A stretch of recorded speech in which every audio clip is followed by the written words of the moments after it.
Hello and welcome to this build guide for Enshrouded on how to make a medieval kitchen. So this guide is not about the outside of this house. I've already made a video for the grass roof, as well as how to put, for example, flowers in the window, or like I did over in the bath tube, put some flowers in the bath tube. I'll put a link to those guides in the description here below. Instead, let's head inside. There's a lot of small building tricks going on, from everything from how I made a stove to like the shelf with all the storage in it, as well as getting the chandelier closer to the roof. So let's get started. First, let's talk about the materials used in the floor and in the walls, since I already put those up. For the inside of the walls, I use a regular sandstone block. You get this by mining sandstone in the Kindle Wastes. There are some parts of the Kindle Wastes you can access pretty much immediately as you enter the Nomad Highlands, because you don't have to pass through a higher level of shrouds. You can get this material quite early. For the outside of the walls, I use double layer for the walls. There are several benefits of that. Not only that you can have a different look on the inside and on the outside, but it allows for some trickery when it comes to how you design the windows. I used a half timbered block. You'll find this block in a chest in Deadwin. I hope I didn't butcher that name. It's just beside the ancient spire of real wood, and I think there's a quest from your carpenter actually leading you to this block. For the floor, I'm using the city wall block. You find the block in a silver chest in Folsong Frontier. Here's the ancient spire of real wood, and here, behind this tower, is the chest.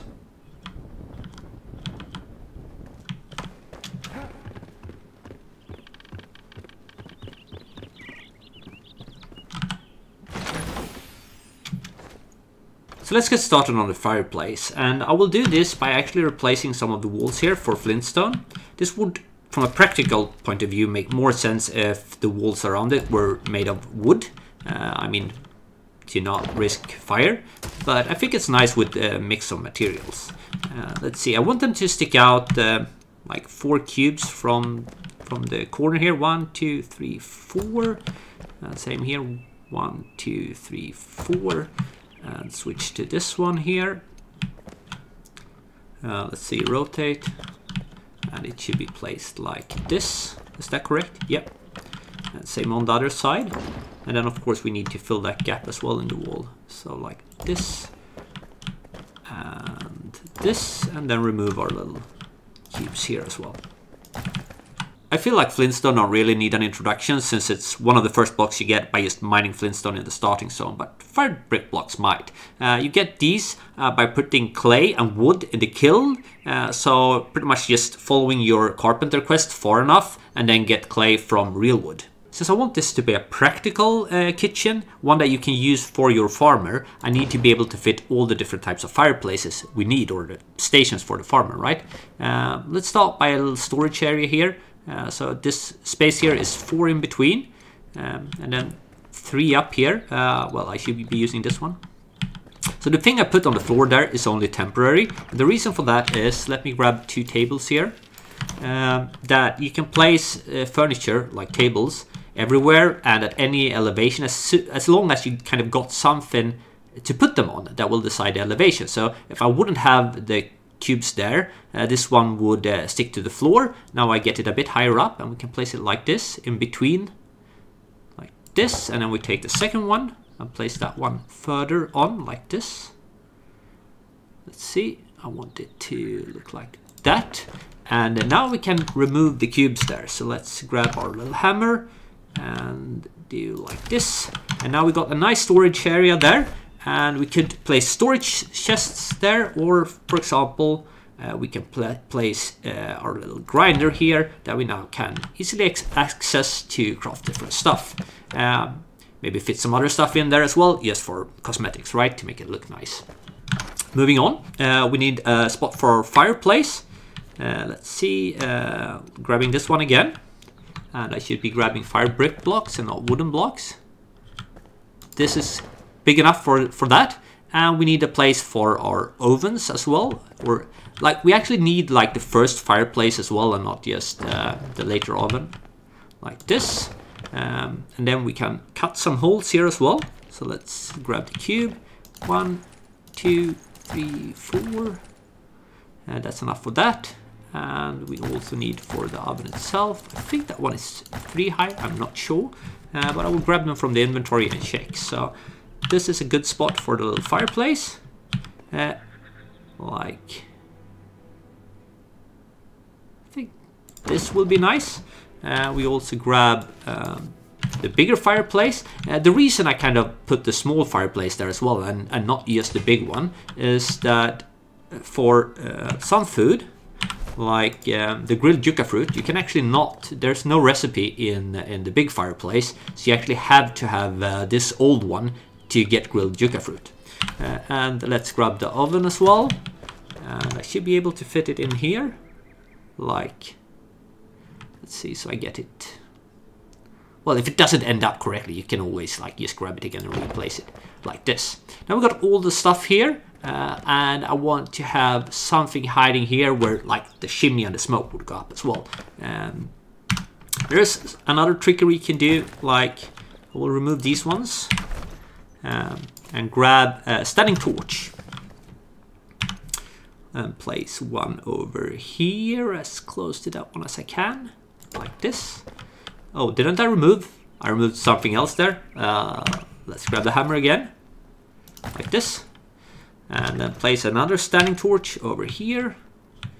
Let's see if I can actually get it in there. So the left-hand side one caused me a bit of trouble, but by jumping up on the table, I managed to actually find a place where I could fit it where I wanted. After we place them, we can actually put the cubes back here. So let's do that. And of course, we don't have that to be two torches standing there. It's rather as part of the fireplace, right? We want those as kind of supporting the upper part. So let's put this one here. And can I get the perspective to put another one there? I could put more of these here, but you kind of get, if you look here, the arch kind of ends up in the middle. So instead, what I will be using is actually a rather high tier material. Let's see if I can find it. Where did I put it in my inventory? Here, iron block, right? Iron block is, of course, oh, I'm screwing up here. Iron block, there. Iron block is, of course, very late because you put iron in the smelter, and the iron is a very late game resource. But if you want to do this earlier, I think copper will look absolutely fine as well, and copper you find a lot earlier than iron. So that's pretty much the fireplace done. We got all the stuff we actually need for the farmer here. Well, there's some stuff like the beehive smoker and the almanaca plant and seedlings, but those can be placed on other places just like storage, right? One small detail that kind of bugs me is if you look at the fireplace up here and here, it's not the same texture. And that's because of the block up here. Now it looks a lot nicer, but now we have a gap up here. If we would put a regular block here again, we would get that texture back again, but not if we put a roof block. It doesn't really matter which one. If we put it there, it's close enough to the texture that you won't really notice it, so we don't have the gap, and it now looks really neat and nice up there. Next up, I will show you how to make the window, and for the frame we will use the shingle roof block. I hope I pronounced that correctly. You get that just as soon as you get flint, so super early. All the roof blocks, if you put them side by side like this, they have kind of a pattern where they once in a while have a frame or a beam like this going up. So you kind of have to find, if you want kind of the beams on either side of the window, you have to place them and kind of find where that is, so you kind of get your window in the correct space. And they are usually 5 apart. So here's another beam over here. So you can see this is where we need to put the window. So I will just mark that here, 1, 2, 3, 4.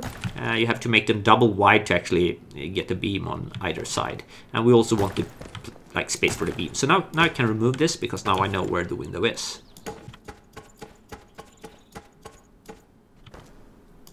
And we can cut the hole here. So 5 wide. 2 up from the floor. And actually all the way up, since I will continue this pattern all the way to the roof.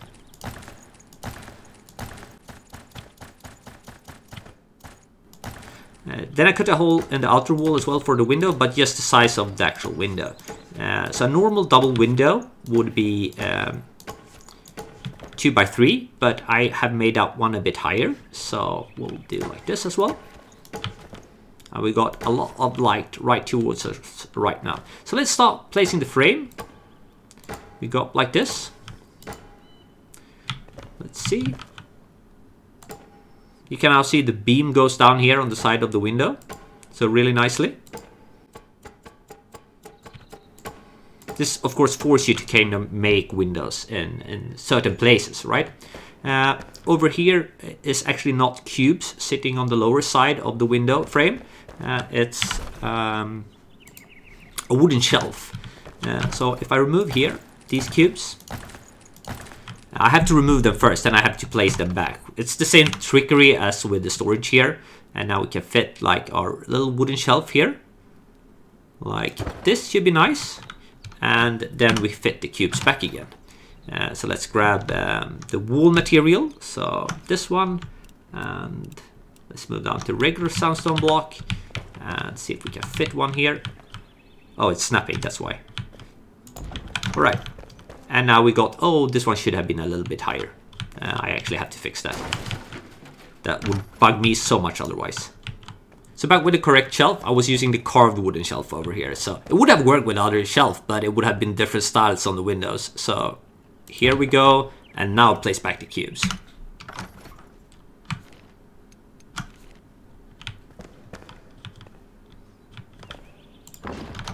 Yeah, that looks better, same as the other one. So now it's time for the window frame, and I use the iron window frame, which of course is super late game, but you can use a wooden frame with the same technique, just you will get a different pattern for the window. When it comes down to overlapping stuff, it's all about placing stuff in the correct order. So I will just put some scaffolding cubes here that I will remove later. Something for me to stand on as well, so I can just get a little bit higher perspective. Grab our windows, place 2 windows here, go back to, where is it, the 8. Remove these cubes, now my number 8 key, and now I can place this one here. And I can also remove this one, of course. As I mentioned in the beginning of the video, for the flowers and the detailing on the outside of the house, of the window, I already have a video about that, so that's in the link in the description below. I will do the door in the same style as the windows, but I'll start by actually adding a little threshold here as you enter. Let's see, and that was what I planned to use this shelf for. The one that didn't go for the window. Now we got a nice little threshold for the door here. Let's start by removing a bit of cubes here to actually get somewhere to place our frame. Again, all the way up.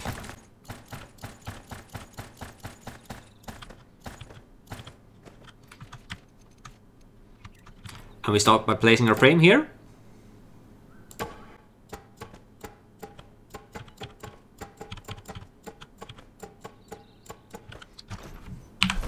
And now we can put the door in. Let's see, like this. I've got a nice door with a nice threshold here as you enter. Now to my favorite part of this build, the toilet shelf. Let's put a toilet here. Another toilet over here, like this, overlapping. Let's see, like this. Then we have to grab a few cubes. Let's do it like this. Let's put one here, then back to the toilets. Fit this one as nicely as we can towards the lower one, so they kind of melt together. And the same thing on the other side. And I will just keep doing that all the way to the top. To get a bit of higher perspective, I also add cubes to stand on as I move upwards.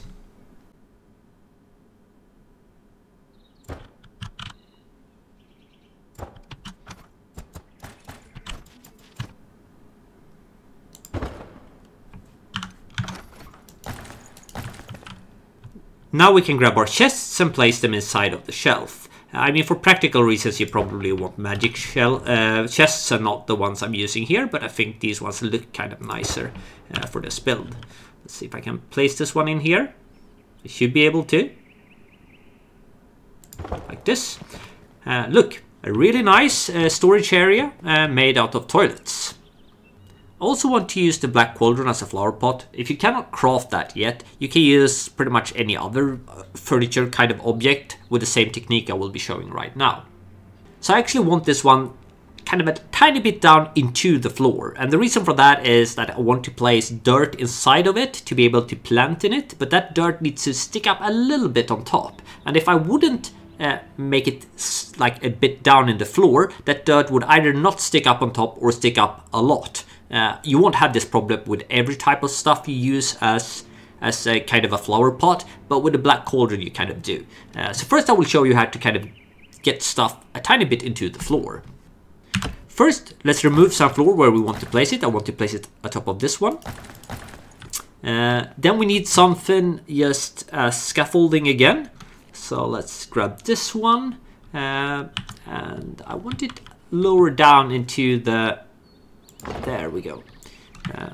There's a lot of small trickery here to just be able to fit stuff where I want. But I need something to kind of attach a shelf to. Because let's grab the shelf. There we go.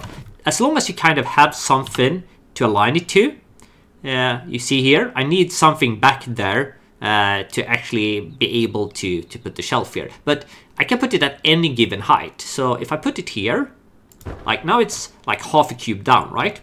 If I put the cauldron on top of that one, you see it actually goes down a bit into the floor. So it can also be put at any height as long as it has something below that it's attached to. In this case, the shelf.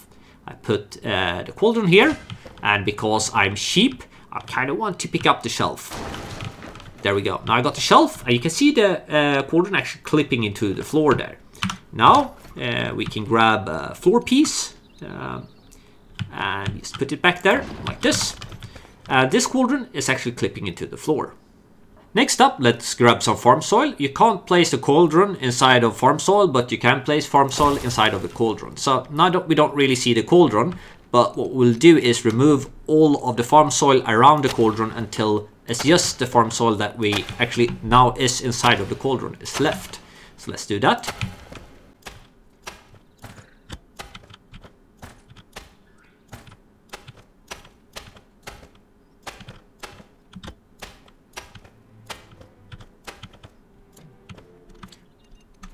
And repair the damaged floor because I misclicked a few times. Oh, there's one left there. Can I get it? Yeah, I did.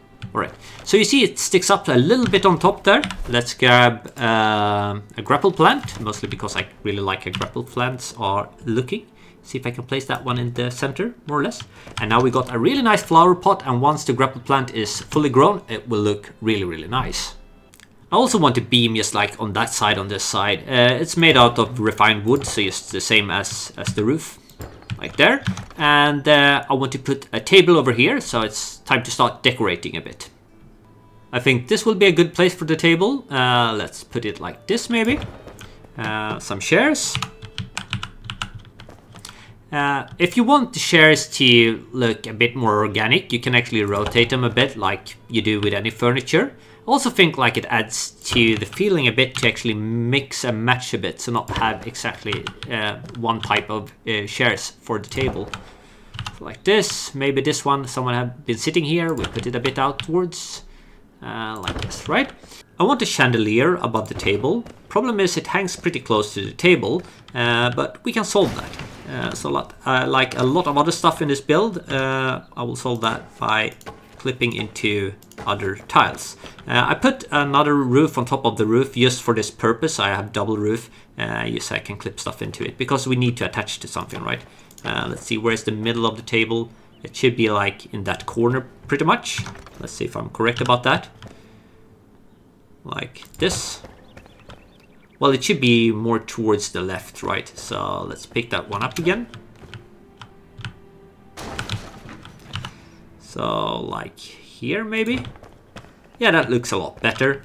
And now, once that one is in place, we can just put the roof tiles back, including the one where the chandelier is hanging, like this. And we now got a nice chandelier a bit more close to the roof.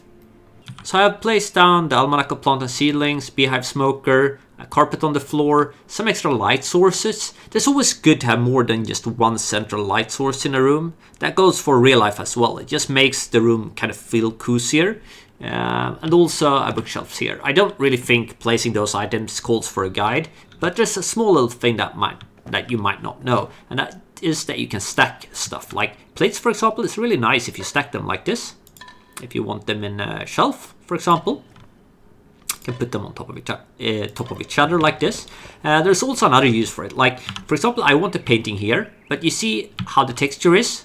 This won't really look good, but we can actually solve this, because if I put a painting here first, let's grab some other painting just like this maybe, and then I take the painting I wanted, which was this one, and I can actually put it, you see it goes on top of the first one, so I'm actually stacking these ones now like this, and I should be able to pick up the one in the back, and now we have the painting sitting a bit outwards. So that kind of solved the problem with that kind of texture. I have added a tiny bit of extra detail now, and it has gotten dark. Grapple plant is growing up, and I am finished with the build. I want to kind of finish the video by showing a last little trick here. If you crouch down and you move really close to a wall, the camera will actually clip in front of your character. This is really useful if you want to make screenshots, for example for a YouTube video, and you don't want your character in the screenshot. Hope you liked this guide. If you did, give a thumbs up. Maybe subscribe as well, because I have a lot more building guides planned for Enshrouded in the future. Cheers!